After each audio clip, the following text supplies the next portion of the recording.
Hello again, everyone. Welcome to Washington Gun Law TV. I am Washington Gun Law President William Kirk. Thanks for joining us. Hey, we're going to go at this really kind of quick and fast. This is a video for the hometown crowd. We are recording this on January 3rd, 10 days before we start on our 2025 legislative session. Yes, this is the lifeboat drill before we get on to the cruise, which is likely going to end in a horrific Titanic-like disaster.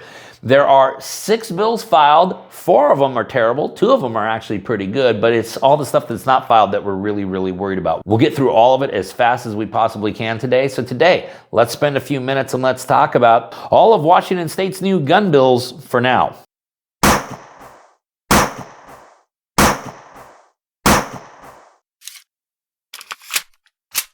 So today we're trying to figure out just how effective is StopBox, and the best way to test that is to put it to test with some of our nation's youngest and brightest kids, you know, college kids. So with the help of Gun Law Jr. there behind the camera, we got some of our local kids who are home for Christmas break. Let's see how they do.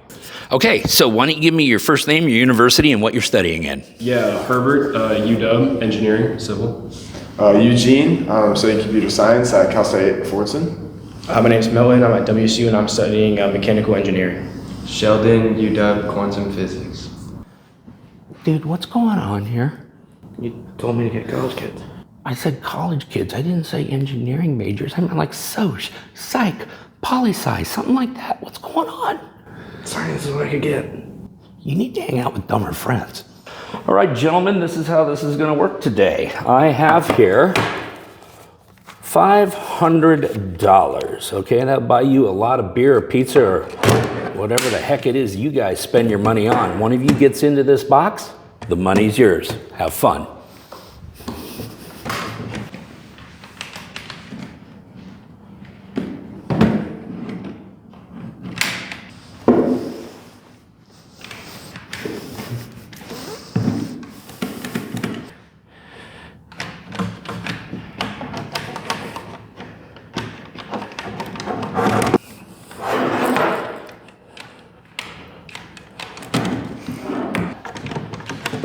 I don't know, man. We give up.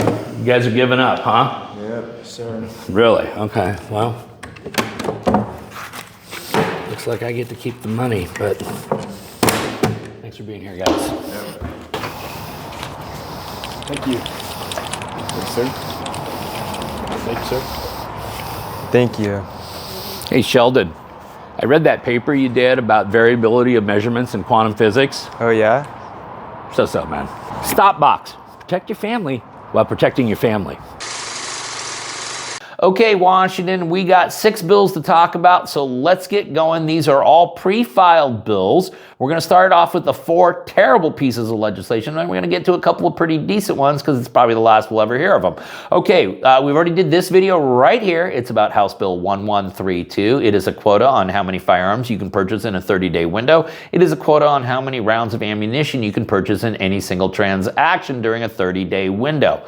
We have extended invitations to Representative Ormsby and Farvar on multiple occasions already, inviting either one or both to come onto the channel. We would love to have a discussion with you about this bill, especially in light of the horrific ass-kicking this bill is taking at the hands of a very liberal 9th Circuit in California right now, where California's very similar piece of legislation appears to be on life support. Okay, then let's also talk about Senate Bill 5098. We did this video right here. This is a whole new list of gun-free zones. Basically, all the gun-free zones are anywhere where kids are likely to be present. What it actually does is it places parents and guardians in a position where they cannot defend the lives of their children when they are playing in public or engaged in recreational activities. Okay, then there's Senate Bill 5099. We did this video on it right here. Yeah, this is a whole new set of regulations to be slapped upon the FFL industry in light of House Bill 2118 already, which has not even gone into effect. Apparently, the state of Washington was not satisfied with how many FFLs they were able to drive out of business with their last piece of legislation. So Senate Bill 5099 becomes kind of the coup de grace. has all sorts of new licensing requirements, has all sorts of new building retrofit requirements, and all sorts of other expense items, again, clearly designed to drive FFLs out of business in the state of Washington. And then finally, on the bad side right now, we got House Bill 1152. We're still working on editing the video on this. We've already recorded it. This is all new safe storage provisions. Radically rewrites Washington safe storage laws, will radically affect how you carry a firearm or store a firearm in your car, will really radically affect how you store your firearms in your home, regardless of what your living situation is, and then takes away the one saving grace that we always had in the statute, which is, hey, listen, if you contact law enforcement, tell them right away, you're kind of absolved from criminal liability. That is actually going to be stripped from the statute if that bill becomes law. So check out the video that'll be coming out real soon. That is going to be on House Bill 1152. Okay, then two good pieces of legislation. We've talked about the first one on this video right here. That's Senate Bill 5056. It's sponsored by Senator Keith Wagner. I love this bill because it is a solution that is actually solving a real problem.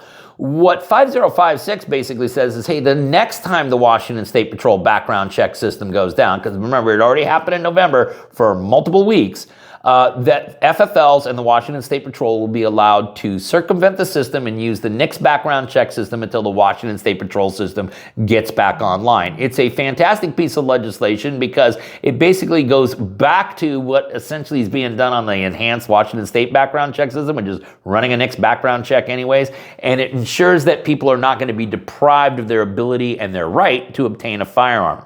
And then the final piece of legislation is House Bill 1118. Now, I'm going to have a very interesting eye on this one, and I'll tell you why. It's a good piece of legislation. I'm not going to bore you with the details because it really deals with people who need to get their firearm rights restored. But would this help a broad category of individuals residing in the state of Washington get their firearm rights restored? Yes, it would.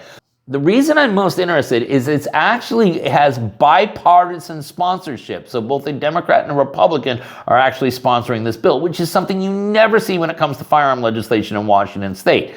So whether or not this goes anywhere is going to be really, really interesting, unlike Senate Bill 5056, which I've already predicted is doomed from the start because it is such a fantastic piece of legislation. It'll probably never get a committee hearing. The fact that House Bill 1118 has bipartisan support is going to make that a real interesting one to watch. If it begins to pick up steam, I'll get some more details out there. So if there are any of you that are still in that category of you can't restore firearm rights, this may shed some light and some hope on that. Okay, now that's all the bills that have been filed. Okay, 6 so far. The date of recording of this video is January 3rd. The legislative session starts 10 days from now on January 13th.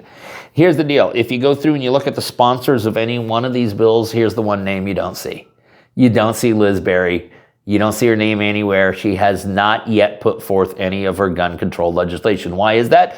Well, and Michael Easton already discovered this. She's probably trading emails back and forth between Giffords and every town and having them do all the final drafts and edits on it before she publishes her bill. So I do anticipate that between now and January 13th, we will see some Liz Berry bills drop. That is never a good thing. If you want to see what she's likely to propose, all you got to do is take a look at what California's done that you think, wow, that is completely crazy. And that is likely what Liz Berry is very actively working on cutting and pasting right now.